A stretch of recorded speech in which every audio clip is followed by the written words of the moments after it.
At the time of recording this video, I don't know exactly what the title's going to be. If I ended up using the word hate is a pretty strong word, and I always find it a little bit difficult when I'm talking about being fans of fighters because I don't want to sound cringy, I don't want to sound egotistical, but I wouldn't describe myself to be like, hey, you know what, I'm a fan of this guy. I think it's a little bit strange. I'm 27 years old. When I look at fighters, I often cheer for them, I get happy for them, I respect them, I enjoy what they do, and there's a lot of fighters that I've emulated into my own style, things like that. So it even sounds a little bit different to when I say hey, I used to be a fan of these guys, you know? It just sounds a little bit weird to me. I've always struggled with the word fan, so I hope you guys understand what I'm talking about in this. Today I'm going to be bringing you through a bunch of fighters that I used to like, used to be fans of, used to really enjoy watching. We're going to be talking about all of them and why that changed. Again, I don't know if I ended up using the word hate, so we're going to get through it, okay? Hello, everybody. Welcome back to another video. If you are new here, my name is Kyle. I am your guy with too many YouTube channels. Apologies for that long intro. I just hope I got the point across. I think it's a little bit weird to be fans of people in general, okay? But let's get started with one that probably would not shock you. The first one being Sean Strickland. Guys, when Sean, not when he first came into the scene, but once he started gaining a lot of star power, a lot of notoriety, the dude was a ton of fun. He was having fun at the press conferences. He was just going wild. He was trash talking. He was pretty charismatic. He was a pretty likable guy, and he was saying a lot of out of pocket things that you're not supposed to say. And it was a huge fresh of breath air for somebody to show up at a press conference doing that for a UFC event. And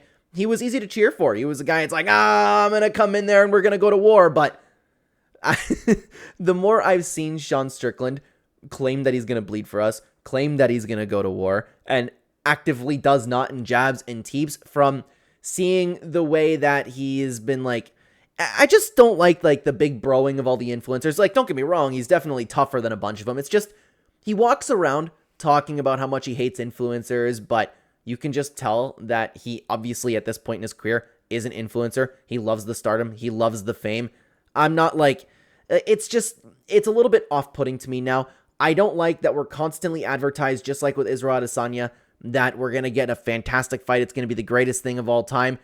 And I don't like the fact where he's oh, these influencers, oh, and then he's just became one of those guys. Does that make sense? It's not that I hate Sean Strickland or anything. I look at him now, I don't get excited for Sean Strickland. I don't care about Sean Strickland. I kind of shake my head more at Sean Strickland more than anything. Plus, he seems a little bit out of pocket in the bad way. At the time of recording this video, I just watched him storm a cage and have a fist fight with somebody in a cage after that person actually ended up beating up his teammate.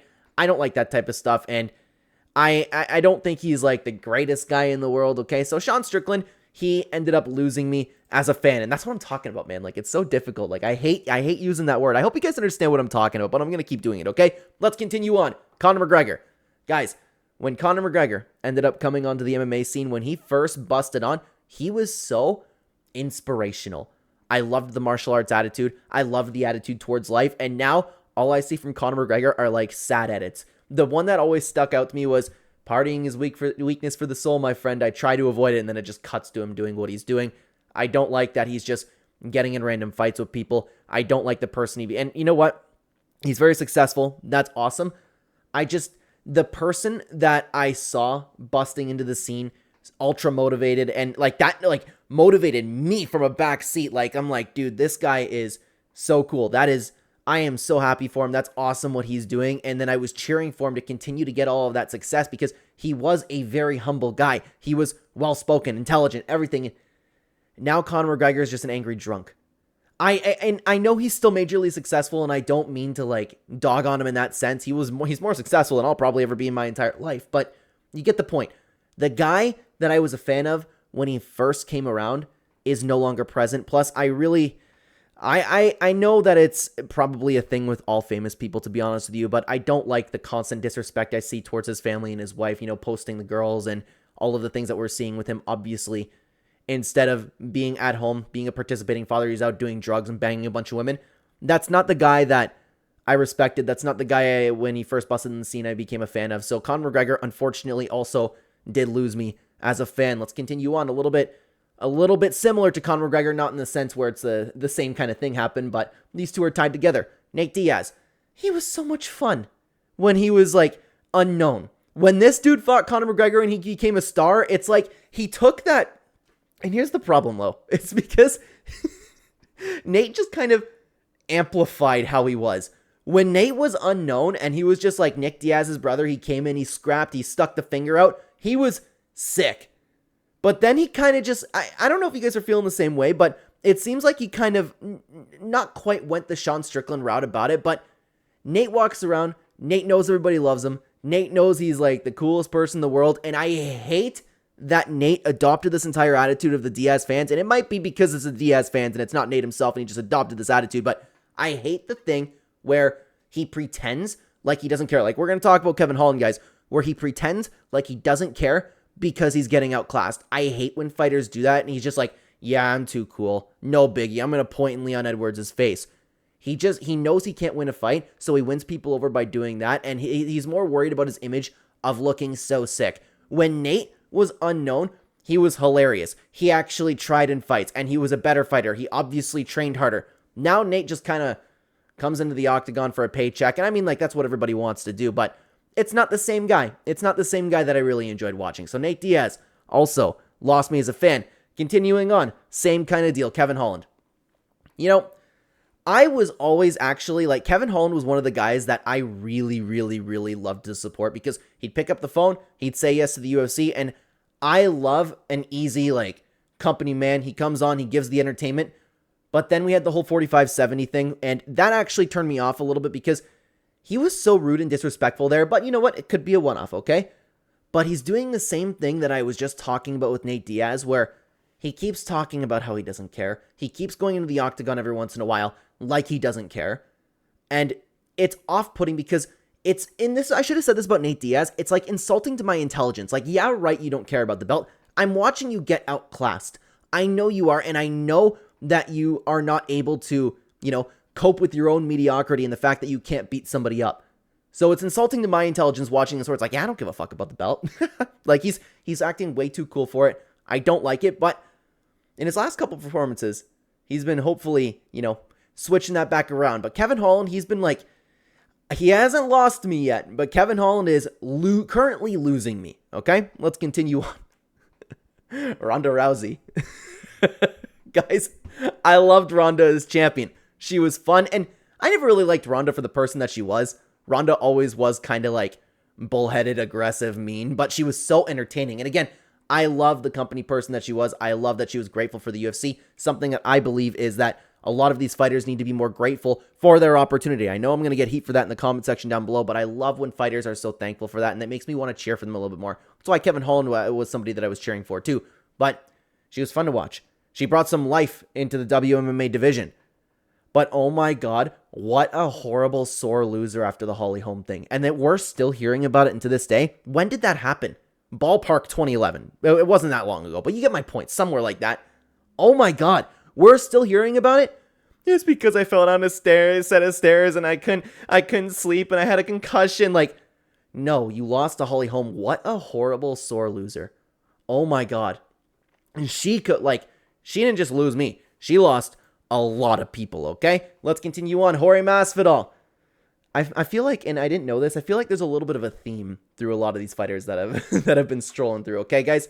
Jorge, when he was unknown, was so sick. He came in, he fought his heart out, he was pretty nonchalant, he was pretty laid back, and he tried to carry that attitude, but once he got the flying knee, man, this dude got so full of himself. He was always better than he always acted like he was better than he was. He always acted like he was, and it's okay to like think that you're better than these fighters, like, skill set, but Jorge Masvidal just acted like he was like the Conor McGregor. You know what I mean? I don't like the attitude that he came about, and I don't like that he kept bringing this brand new attitude and then would lose. He would come in, not perform against Kamaru Usman. He'd do the same thing, get knocked out by Kamaru Usman again, and then he would still have that smug attitude. He comes in wearing the robes, and it's not the same guy who just wanted to come in and scrap and get a paycheck that I really enjoyed watching on the come up. And it's important to note too, guys, it's not like I look at this and I go like, oh my God, I hate Jorge Masvidal. It's just like, he lost me, man. That's all. He lost me. I don't care about Jorge Masvidal anymore. I don't cheer for Jorge Masvidal anymore. But let's continue on to one that I would imagine a lot of you could agree with, Bo Nickel. I liked Bo Nickel on the come up. He was a regular dude with some great accomplishments that got into the UFC, and I just hope the best for him. And I don't know if maybe it's just because he never got too much mic time, but he was fairly humble. But then all of the sudden, man, the 180 on the attitude switch, he just turned into the most unlikable guy in the entire world. It is crazy. If he was unlikable talking about like, oh my god, I can beat Hamzat Chimaev, this and that. And then it got worse after he got fraud checked. Unbelievable, dude. Unbelievable. This one needs no explanation. A lot of people have changed their tune on Bo Nickel, but let's continue on again. Paige Van Zandt. When Paige Van Zandt first joined the UFC, she was very easy to cheer for. She was this girl. She put on a nice smile. She was fun in the octagon, and she actually, like, for the time, we didn't know how weak the division was, right? But for the time, she was an okay fighter. She was somebody who was pretty easy to cheer for. But then as time's gone on, the star power came. I'm not a fan of, the OF content that she's doing, and I'm not, like, she's probably always kind of been this person, but she lost me along the way, so this is also a fighter where I'm not like, you know what, Paige Van Zandt, I don't care about anything that you do. Now let's continue on again to a little bit of a Jorge Masvidal type situation, guys. Donald Cerrone. I was a huge Donald Cerrone fan when I first started watching the UFC. The dude who would just take any short notice fight, he came in, he performed and fought his heart out, but then he turned into Mr. Cool. Star power started coming about, and there were some clips here and there. Like, I can't remember off the top of my head. I think it was one with Tim Kennedy. There was something that just kind of rubbed me the wrong way about, like, there's been some clips that I've been seeing about him, like, oh, you know what, let's beat this guy because of the person that he is. I don't know. I liked when Donald Cerrone was kind of like in his Nate Diaz era, kind of under the radar, just happy to fight, but then he showed up and was, awesome, and then a bunch of other fighters are talking about, like, all of these stories about the person that Donald Cerrone is, and it kind of, like, turned me away just a little bit from Donald Cerrone. And again, hate is a strong word to use. I don't look at this and I go, oh my god, I hate Donald Cerrone, but it's not the same guy that I was a fan of when I first started watching the UFC. Let's continue on again. Anthony Smith. I loved Anthony Smith on the come up. I loved when he just came in, he scrapped, he smiled, he was easy to cheer for. And then Mr. Analyst came in. Then Anthony Smith. And then we had you know what? John Jones actually isn't that good. If we actually took John Jones and then, like, we took away his elbows, his kickboxing, his wrestling, and maybe we just, like, I had a dead body lying in there, then yeah, you know what? I could probably beat John Jones like that. And it's just the smugness of it all. And he's being completely serious when he starts getting into Mr. Analyst mode. And the problem is, he's good at what he does. He's a good analyst, and I actually enjoy listening to Anthony Smith. The problem is when he's speaking about himself. That's the issue. And of course, he just got weirder as time has gone on with the "you're attacking my family" and stuff. I don't know, man. Like, he was such a likable guy until any sort of conversation started coming out about himself. If he's not talking about himself, he is a likable guy. So hopefully he just goes back, now that he's not a fighter, to Mr. Analyst, and then I will enjoy watching Anthony Smith again. But let's continue on again. We talk about hate, guys. I feel bad. I feel bad because, like, ultimately what these people do, it's incredibly respectable. These people are majorly successful, and I don't want to come off like bitter in that sense. I'm just actually making a video of why I don't really like following these people anymore, Okay? Miesha Tate. Again, another fighter that was very easy to cheer for. I was really happy for her when she beat Holly Holm.